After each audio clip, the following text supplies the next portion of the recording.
Assalamualaikum adik-adik, selamat pagi. Semangat belajar. Adik-adik, apa kabar kalian hari ini? Semoga kita semua dalam keadaan sehat ya. Adik-adik sudah siap belajar? Nah, sebelum belajar jangan lupa untuk membaca doa terlebih dahulu ya, supaya pembelajaran yang kita lakukan semakin bermanfaat. Adik-adik, kemarin kita sudah belajar tentang ciri-ciri lingkungan yang tidak sehat di tempat bermain. Nah, coba perhatikan pada layar kalian. Di situ ada meja yang sangat kotor. Pada video ini kita akan belajar tentang tempat yang kumuh dan becek yang harus dibersihkan. Mari kita lihat ceritanya. Dayu dan teman-teman membuat kerajinan. Mereka membuat karya membentuk dari tanah liat. Banyak benda yang dapat dibuat dari tanah liat. Apa saja ya kerajinan yang dapat dibuat dari tanah liat? Mari kita lihat bersama. Yang pertama adalah teko dan cangkir. Nah, jika diperhatikan, teko dan cangkir ini terbuat dari tanah liat. Kemudian ada tempat pensil. Kemudian ada boneka binatang, atau bisa juga membuat tabungan dari binatang. Kemudian kendi dan vas. Semuanya dibuat menggunakan tanah liat. Sekarang kita lihat apa saja ya bahan dan alat yang digunakan untuk membuat kerajinan dari tanah liat ini ya. Nah, ini dia bahan-bahannya.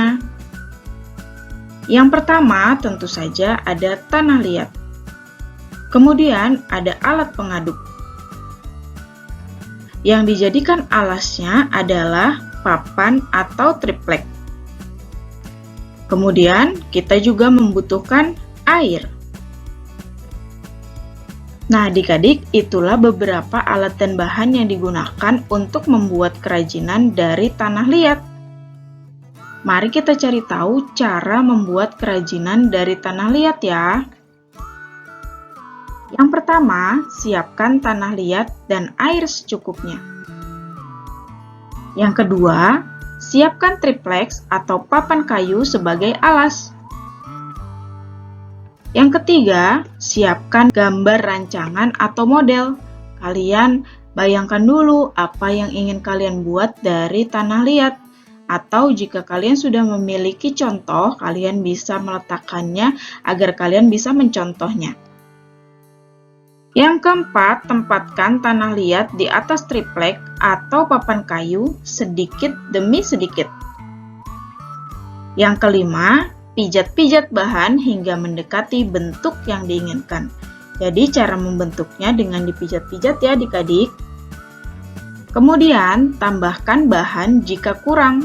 Sebaliknya, kurangi bahan jika merasa berlebih. Yang ketujuh, sempurnakan bentuk dengan alat bantu. Nah, alat bantu yang digunakan adalah alat pengaduk tadi ya adik-adik. Kemudian, langkah terakhir yaitu bentuk detail dan haluskan menjadi bentuk yang kalian inginkan ya. Dayu dan teman-teman sedang membuat kerajinan dari tanah liat bersama. Ketika sedang membuat kerajinan tanah liat, mereka bercakap-cakap dan membicarakan sesuatu. Dayu berkata, "Teman-teman, tempat kita menjadi becek, kumuh, dan banyak berjak-berjak tanah. Tempat ini harus kita bersihkan kembali." Kemudian, Benny menjawab, "Betul," kata Dayu, "tempat ini juga berantakan. Kita juga harus merapikannya kembali."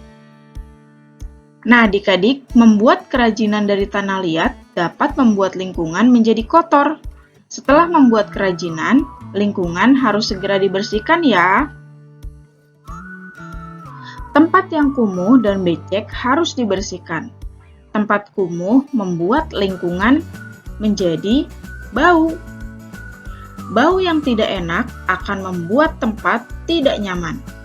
Udara di sekitar menjadi tercemar. Pencemaran menimbulkan penyakit.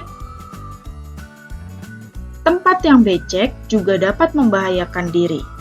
Tempat yang becek mengandung air. Jika tidak berhati-hati saat berjalan, dapat menyebabkan jatuh terpeleset karena lantainya yang licin terkena air. Kepala bisa terbentur ke lantai. Nah, oleh sebab itu kita harus menjaga keselamatan diri ya adik-adik. Caranya dengan menjaga kebersihan lingkungan agar tidak kumuh dan becek. Seperti yang dilakukan oleh Dayu dan teman-teman. Setelah mereka membuat kerajinan dari tanah liat yang menggunakan air juga, maka mereka segera merapikan tempatnya kembali, supaya tempatnya kembali bersih dan aman untuk digunakan. Nah, adik-adik, dari cerita Dayu dan teman-teman yang membuat kerajinan dari tanah liat tadi, terdapat beberapa kosakata, yaitu yang pertama adalah bercak, yang kedua becek, yang ketiga adalah kumuh. Nah, mari kita cari tahu, apa sih arti bercak? Bercak adalah noda atau kotoran berupa bintik-bintik kecil. Sedangkan becek artinya adalah tempat yang berair. Kemudian, kumuh artinya adalah kotor atau tercemar. Diingat-ingat ya adik-adik kosakata yang baru kita pelajari hari ini.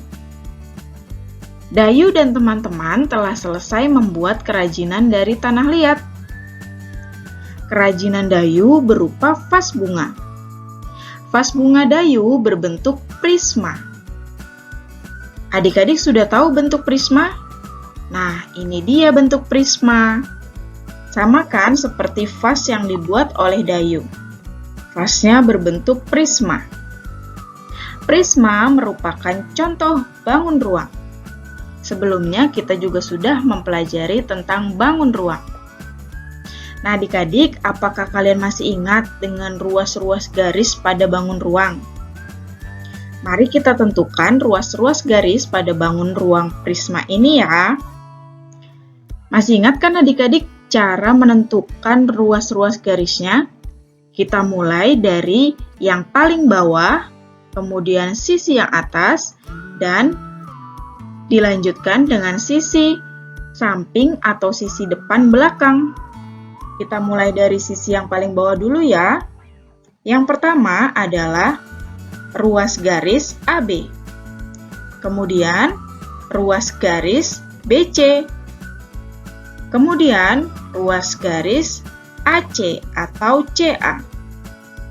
Nah, ini adalah bagian alas atau bagian sisi yang di bawah. Sekarang kita pindah ke bagian yang di atas. Ruas garis yang ada di atas adalah DE, EF, dan DF. Nah, sekarang tinggal bagian di depan atau di samping-samping belakang ini ya. Yang pertama adalah CF. Kemudian yang di depan sini adalah AD. Kemudian BE. Nah, apakah masih ada lagi adik-adik yang belum kita sebutkan? Tidak ada ya. Sekarang kita hitung jumlah ruas garis yang dimiliki oleh prisma di samping ini ya. 1, 2, 3, 4, 5, 6, 7, 8, 9. Nah, jadi prisma segitiga memiliki 9 ruas garis. Mudah sekali kan adik-adik? Adik-adik juga bisa mengerjakan soal latihan agar lebih paham dengan ruas garis pada bangun datar ya. Oke adik-adik, cukup sekian materi pada video kali ini. Sampai jumpa di video selanjutnya. Terima kasih. Assalamualaikum.